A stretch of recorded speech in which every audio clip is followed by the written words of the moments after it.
మన ప్రభువును రక్షకుడైన యేసుక్రీస్తు శుభనామ వందనాలు. ప్రియదేవుని సంగమా, ప్రియదేవుని బిడ్డలారా, మరి ఉదయకాల సమయం దేవుని వాక్యాన్ని ధ్యానించడం ముందుగా ప్రార్థన చేసుకుందాం. ప్రార్థన. కృపగల తండ్రి, దయగల యేసయ్య, నీ బంగారు పాదాలకు లేఖలేని వందనాలు, స్తుతులు, స్తోత్రములు. గతించిన రాత్రి అంతా నీ రెక్కల చాటును కాచి కాపాడి సంరక్షించిందా. ఉదయకాల సమయం సజీవ లెక్కను చేరి నిన్ను ప్రార్థించుండగా వాక్యమైన దేవుడు వాక్యం ద్వారా నాతో మాతో మాట్లాడి మీరే మహిమా ఘనత ప్రభావాలు పొందమని యేసునామమున నడుచున్నాం తండ్రి. ఆమేన్. ప్రియదేవుని సంగమా, ప్రియదేవుని బిడ్డల నిర్ధమకు ఏర్పాటు చేయని దేవుని వాక్య భాగము త్రిత్వము తర్వాతి 5వ ఆదివారానికి ఏర్పాటు చేయబడిన పాత నిబంధన వాక్య భాగము విలాప వాక్యముల గ్రంథము 3వ అధ్యాయము 22 నుంచి 32 వచనాలు ధ్యానం చేసుకుందాము. త్రిత్వము తర్వాతి 5వ ఆదివారానికి ఏర్పాటు చేయబడిన పాత నిబంధన వాక్య భాగము విలాప వాక్యములు 3వ అధ్యాయము 22 నుంచి 32 వచనములు ఈ విధంగా రాయబడినవి. యెహోవా కృపగలవాడు, ఆయన వాత్సల్యత ఎడతెగక నిలుచున్నది గనుక మనము నిర్మూలము కాకున్న వారము. ప్రియదేవుని సంగమా, ప్రియదేవుని బిడ్డలారా, దేవుని యొక్క వాత్సల్యత, దేవుని యొక్క కనికరము, అవును, ఆయన కనికరము చేత, ఆయన కృప చేత నేడు మనము ఆయన యందు నిలిచున్నాము, జీవించున్నాము.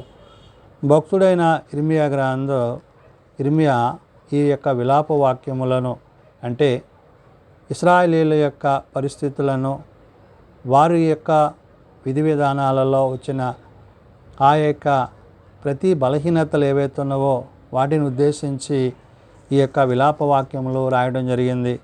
ఇది క్రీస్తు పూర్వము 586వ సంవత్సరములో యెరూషలేము యొక్క పతనమును గురించి, వినాశనం గురించి మరియు చెర అనంతరము ఏర్పడిన దుర్గతిని బట్టి మరి విలపిస్తూ ఆలపించినదిగా మరి దీన్ని మనం చూడగలము.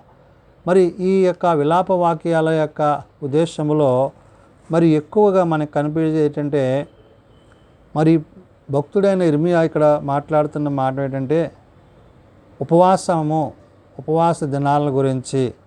వారు ఈ విలాప గీతాలను ఆలపించిన పరిపాటిగా మనం చూడగలం. అంటే ఏదైతే వారి యొక్క పరిస్థితి, వారి యొక్క జీవన విధానంలో వారు దేవుని ఎడల ఎటువంటి ఆలోచన కలిగి ఉన్నారో దాన్ని ఉద్దేశించి ఇర్మియా గారు ఇక్కడ మాట్లాడుతున్నాడు. అందుకనే అంటున్న మాట, దేవుని యొక్క ఉద్దేశాన్ని, అంటే యెహోవా యొక్క కృపగలవాడు, ఆయన వాత్సల్యత ఎడతెగక నిలుచున్నది అంటున్నాడు. అంటే కృపగలిగిన దేవుని ఎడల మనము ఏ విధంగా జీవించాలో, ఏ విధంగా జీవించడమో అది మనకి ఆశీర్వాదకరమో దీవెనకరమో అనే విషయాన్ని ఇక్కడ భక్తుడు గుర్తు చేస్తున్నాడు.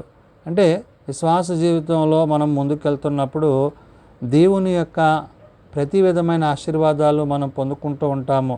దాన్ని ఉద్దేశించి ఇక్కడ మాట్లాడుతూ అంటాడు, అనుదినము నూతనముగా ఆయనకు వాత్సల్యత పుట్టుచున్నది, నీవు ఎంతైనా నమ్మదగిన వాడవు అంటున్నాడు. అంటే మనము ఆయన యందు నిలిచిన వారమైతే, ఆయన ఉద్దేశాలను అనుసరించిన వారమైతే, ఆయన యొక్క ఉద్దేశానుసారంగా జీవించిన వారమైతే, అంటే దేవుని యొక్క ప్రేమ, ఆ యొక్క కనికర కృపలు ఎలాంటివో భక్తుడు గుర్తు చేశాడు. అంటే అనుదినము నూతనముగా ఆయన వాత్సల్యత పుట్టుచున్నది అంటున్నాడు. మనము దినము దేవుని యందు నూతన పరచబడాలి. అంటే గత జీవితాలను ఆధారం చేసుకొనక దేవుని యొక్క ఉద్దేశాలను అనుసరిస్తూ ఆయన యొక్క చిత్తాన్ని కొనసాగించేవారుగా మనం ఉండాలని భక్తుడు ఇర్మియా గుర్తు చేస్తున్నాడు.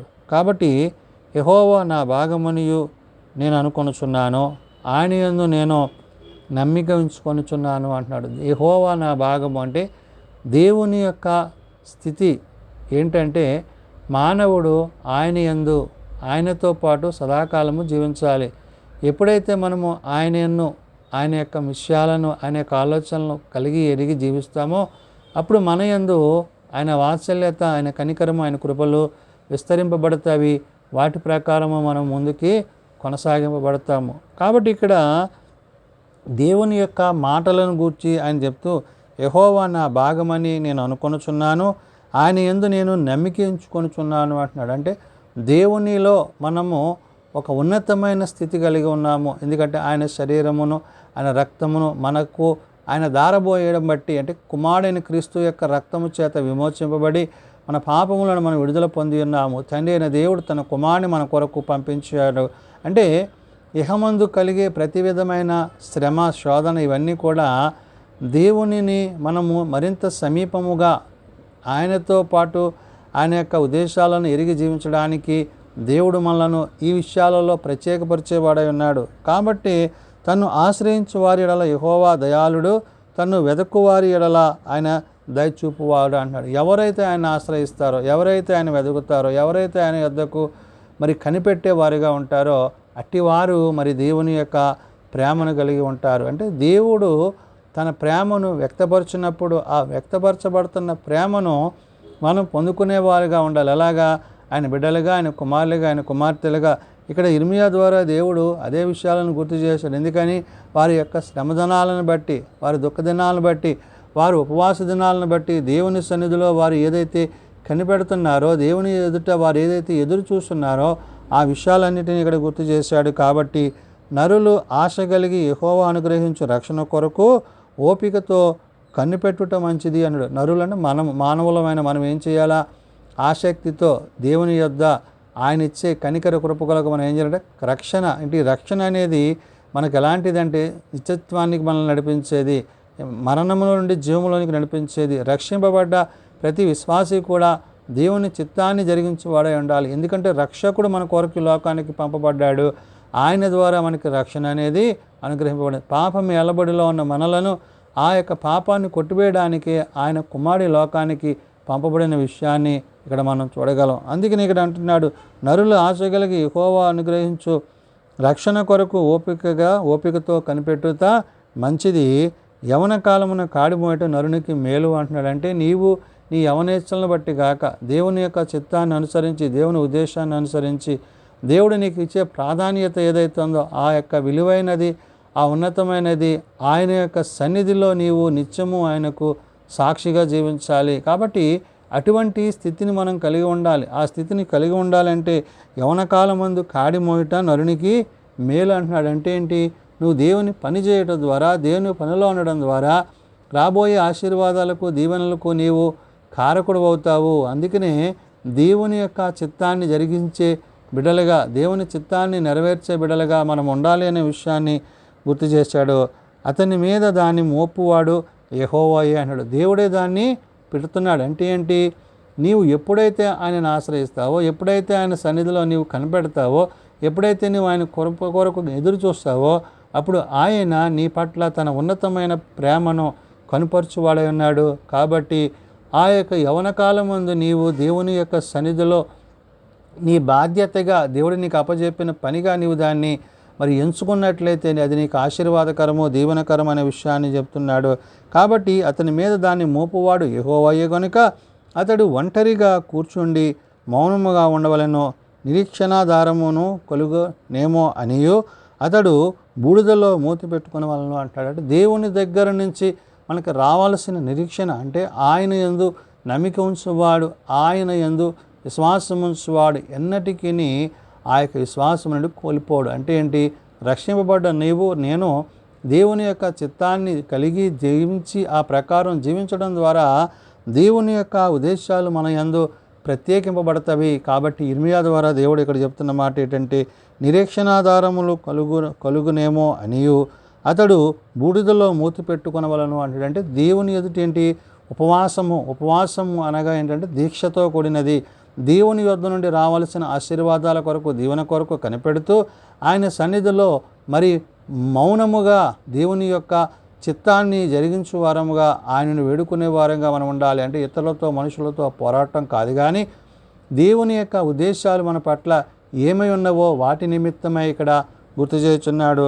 దాన్ని బట్టి అంటున్నాడు, నిరీక్షణాధారము కలుగనేమో అనియు అతడు బూడిదలో మూతి పెట్టుకొనవలను, అతడు తన్ను కొట్టువారి తట్టు తన చెంపలను తిప్పవలను, అతడు నిందతో నింపబడవలెను.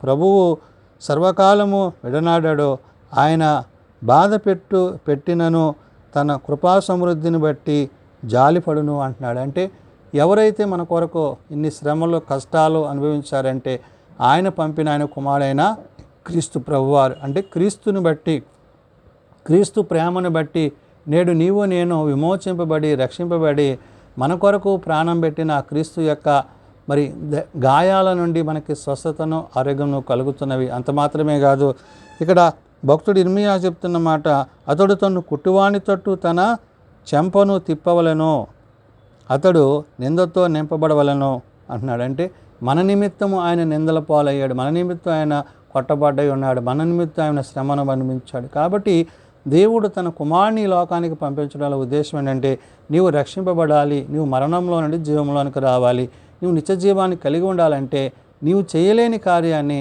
తన రక్తం ఇచ్చిన తన కుమారుని ద్వారా పంపడం ద్వారా ఆయన యందు ఈ సమస్తాన్ని జరిగించి నేడు నీకు నాకు ఆయన విమోచన కలిగించున్నాడు. ఆ విమోచన క్రయదానాన్ని తన కుమారుని ద్వారా చెల్లించున్నాడు. కాబట్టి ఇక్కడ అంటున్నాడు, ప్రభు సర్వకాలము విడనాడడు, ఆయన బాధ పెట్టినను తన కృపా సమృద్ధిని బట్టి జాలిపడును అంటున్నాడు. కాబట్టి జాలి కలిగిన దేవుడు, ప్రేమ కలిగిన దేవుడు, కృప కలిగిన దేవుడు, అట్టి దేవుని నీవు కలిగి ఉన్నావు. కాబట్టి ఇర్మియా ద్వారా దేవుడు ఈ విషయాలని చెప్పడంలో ఉద్దేశం ఏంటంటే, మనము మన అతిక్రమములను పాపములను విడిచి ఆయన యొద్దకు చేరినప్పుడు తప్పక మనలను ఆయన తన కృపయందు స్థిరపరచును, ఆయన ఇచ్చే రక్షణ మనం పొందుకుంటాము. ఆయనతో పాటు ఆయన రాజ్యంలో మరి నూతనమైన ఆయన వాత్సల్యతను పుట్టించువాడైనాడు. కాబట్టి ఎంతైనా నమ్మదగిన వాడు. కాబట్టి ఆయన యందు నమ్మిక ఉంచి ఆయన యందు విశ్వాసం ఉంచి ఆయనతో యుగయుగాలు జీవించే వారమై ఉండాలని పరిశుద్ధుడైన భక్తుడైన ఇర్మియా ద్వారా దేవుడు తెలియజేస్తున్న మాటలు. ప్రార్థన చేసుకుందాం.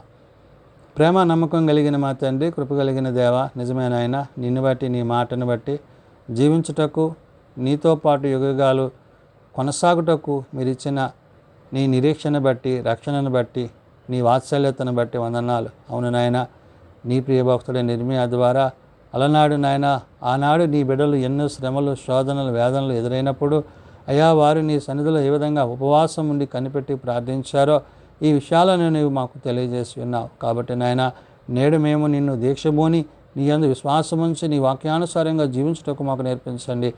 మేము రక్షింపబడట కోసము మా నిమిత్తము శ్రమపరచబడ్డావు, మా కొరకు గాయపడ్డబడ్డావు, మా కొరకు ఎన్నో నిందల పాలయ్యావు.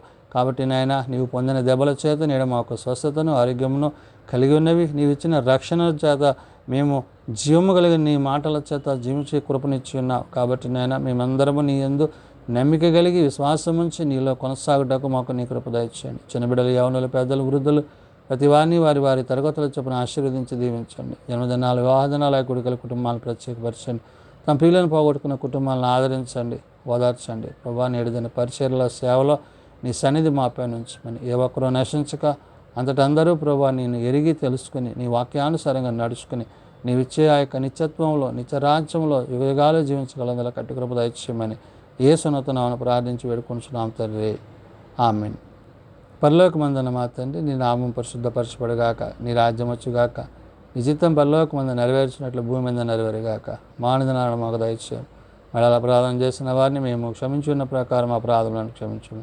శోధనలో ఏకాదశులను తప్పించము. రాజ్యము, శక్తి, మహిమ నిరంతరము నీవే నువ్వు తండ్రి. ఆమేన్. మన పరమ తండ్రి అయిన దేవుని ప్రేమ, ప్రభువైన యేసుక్రీస్తు కృప, పరిశుద్ధాత్మ నిత్య సహాయము నిరంతరము సదా తోడైండి సంరక్షించునుగాక. ఆమేన్.